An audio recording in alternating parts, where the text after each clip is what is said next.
Seattle should have been raining. Instead, the mountains were clear and the sky was clean, the kind of morning that makes you think the universe is on your side. It wasn't. I'm Andre Mercer. I run a boutique cybersecurity firm that makes powerful people nervous. My wife, Clara, a six-language translator with a laugh that stuck to rooms, was at the kitchen island slicing fruit. I was wrestling the espresso machine she swore was worth the ritual. My phone buzzed. Miles, my older brother, an airline pilot who doesn't do drama. Is Clara home? His voice was tight. Yeah, 10 feet away. That's impossible, he whispered. I'm looking at her at SeaTac, gate B12. She just boarded my flight to Paris with a guy. The mug slid from my hand and shattered. Behind me, soft footsteps. You okay? Clara asked. Same warm eyes, same copper hair, my old army t-shirt hanging off one shoulder. Two truths collided. My wife was in my kitchen. My brother had watched my wife board a flight. One of those truths was a lie. I smiled my old poker face. Client emergency, I lied back. Big government panic. In my office, I did what I'm built to do. Pulled threads. 3 months of credit and location data painted a map you couldn't draw by accident.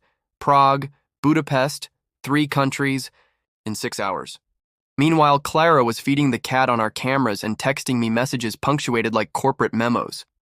My Clara hummed Coltrane while making eggs. This woman didn't hum. Left-handed Clara had become right-handed without noticing. Text cadence wrong. Silence where music lived. The mask fit, but the seams showed. I called Beck Porter, my old teammate turned private investigator. 43 minutes later, he arrived with a file and the look he saves for bad news. Your wife is Ria Marov, he said. Kiev-born, Moscow-trained, long-term infiltration specialist, freelance. Interpol has her in and out of a half dozen. Operations. And Clara?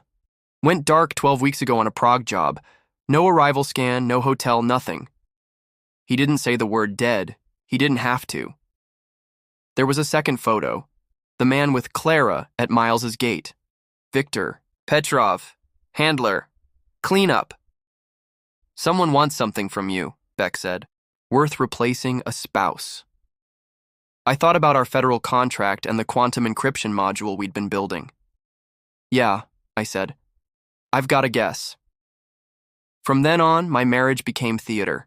I played the oblivious husband, while Ria played Clara like a Stradivarius. When she asked about the module over dinner, I gave her a precise blend of technobabble and verifiable half-truths, enough to sound real, empty at the core. Upstairs, I was a husband. Downstairs, behind a Faraday cage, I was a war room. Beck's. Surveillance confirmed the pattern. Ria's routines were perfect on the surface, engineered underneath. Coffee shops with sightlines, grocery routes with counter-surveillance. She was good. No one's invisible. The break came in a single encrypted line from Sophia Ree, a former Intel analyst.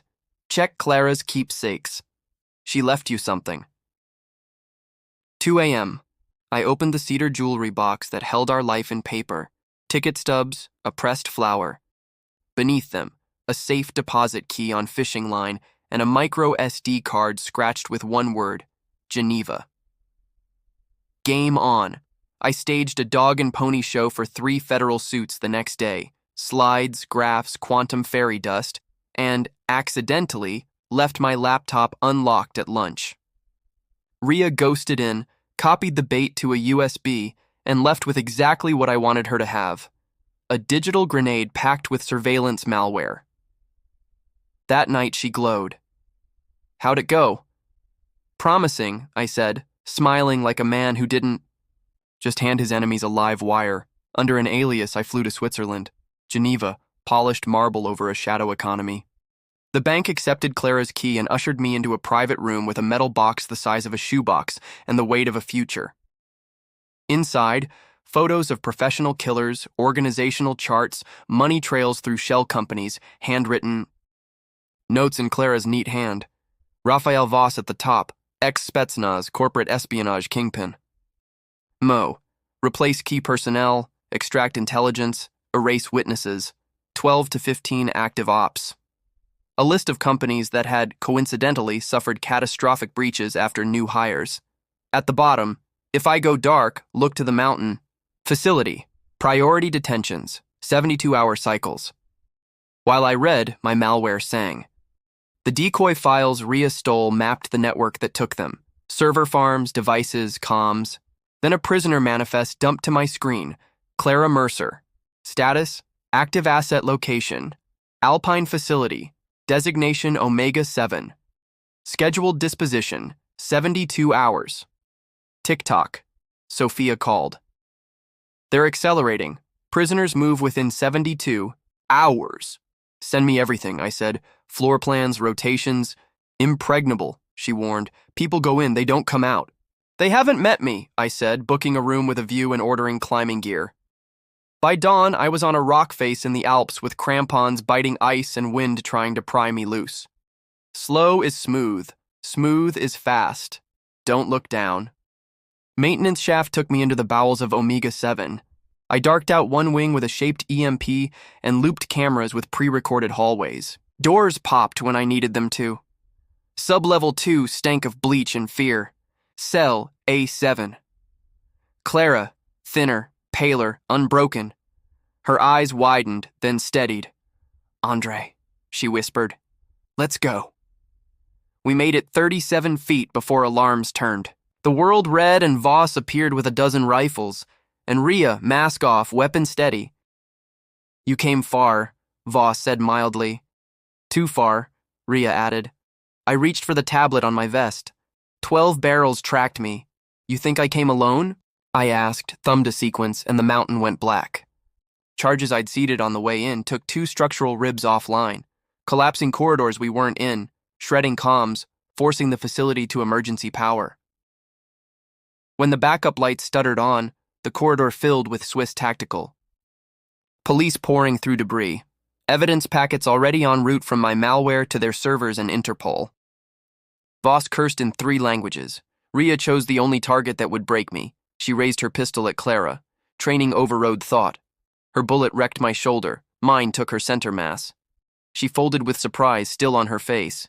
Clara's face, borrowed and returned. Voss ran for a service stairwell and straight into Beck's Swiss liaison. The man who specialized in erasing people discovered what it feels like to be indelible. 3 weeks later, the worst part was paperwork. Iniciu. Our deck in Seattle, the sound glittered. My shoulder ached. Clara's nightmares were fading. We spoke for hours about the months I didn't know were a war. Her undercover work with Interpol's tech crimes unit, the hunt for Voss, the breadcrumb trail she trusted me to find. I knew you'd follow it, she said. You're too paranoid not to. Romance 2025, I said. She laughed. The real laugh. I'd missed that sound. Beck visited with beer and skepticism. You got lucky. I got prepared, I said. Same thing, different hat, he grunted. Miles arrived with a gift bag, 2 open tickets to anywhere that isn't Paris. Guilt still nipped his heels. We told him about prosecutions. 47 counts across, 6 countries, facilities rolled up like cheap tents. The evidence my malware collected kept spitting out names and accounts. The Swiss took it personally. Interpol offered Clara a job. She was thinking about it. Turns out she's good at hunting, the kind of people who steal lives.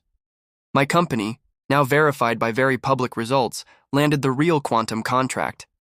Our stock gave our accountant palpitations. I skimmed the reports. Money buys a lot, but not a life back. At sunset, a new encrypted ping blinked on my private node. Industrial theft tied to state actors. Civilian targets at risk. Consultation. Requested. I showed Clara. She read it twice. Another job? She asked. Looks like it. Same playbook. Replace, bleed, vanish. She watched the water turn to gold. We won't go looking for trouble, she said, but we won't pretend it isn't there. Together, I said. Always. Normal isn't luck.